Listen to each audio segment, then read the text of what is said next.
നിമിഷം വരുന്ന ഏറ്റവും പ്രധാനപ്പെട്ട ഒരു വാർത്തയിലേക്ക് പോവുകയാണ്.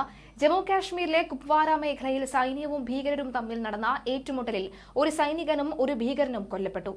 നിയന്ത്രണ രേഖയ്ക്ക് സമീപം കുപ്വാരയിലെ മച്ചൽ സെക്ടറിലെ കാംകരിയിലെ ഫോർവേഡ് പോസ്റ്റിന് നേരെയാണ് വെടിവെപ്പ് നടന്നത് എന്നാണ് സൈന്യം അറിയിച്ചത്.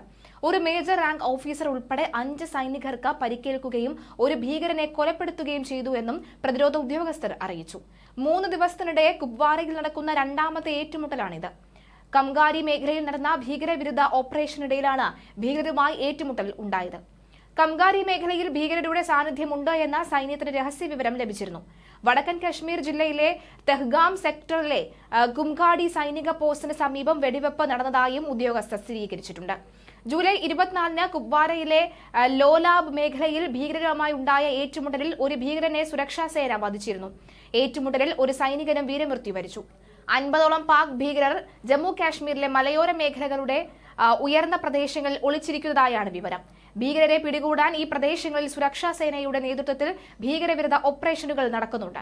മേഖലയിൽ നുഴഞ്ഞുകയറിയ ഈ ഭീകരർ പരിശീലനം നേടിയവരാണ് എന്നും അമേരിക്കൻ നിർമ്മിത M4 കാർബൻ റൈഫിൾസ് ഉൾപ്പെടെയുള്ള അത്യാധുനിക ആയുധങ്ങൾ ഇവരുടെ പക്കലുണ്ടെന്നുമാണ് സൈനികരുമായി ബന്ധപ്പെട്ട വൃത്തങ്ങൾ സൂചിപ്പിക്കുന്നത്. എന്തായാലും വീരമൃത്യു വരിച്ചിരിക്കുകയാണ് നമ്മുടെ കൂട്ടത്തിലെ ഒരു സൈനികൻ. രാജ്യം അദ്ദേഹത്തിനോടൊപ്പം നിൽക്കുന്നു. രാജ്യത്തിന്റെ ആദരാഞ്ജലികൾ.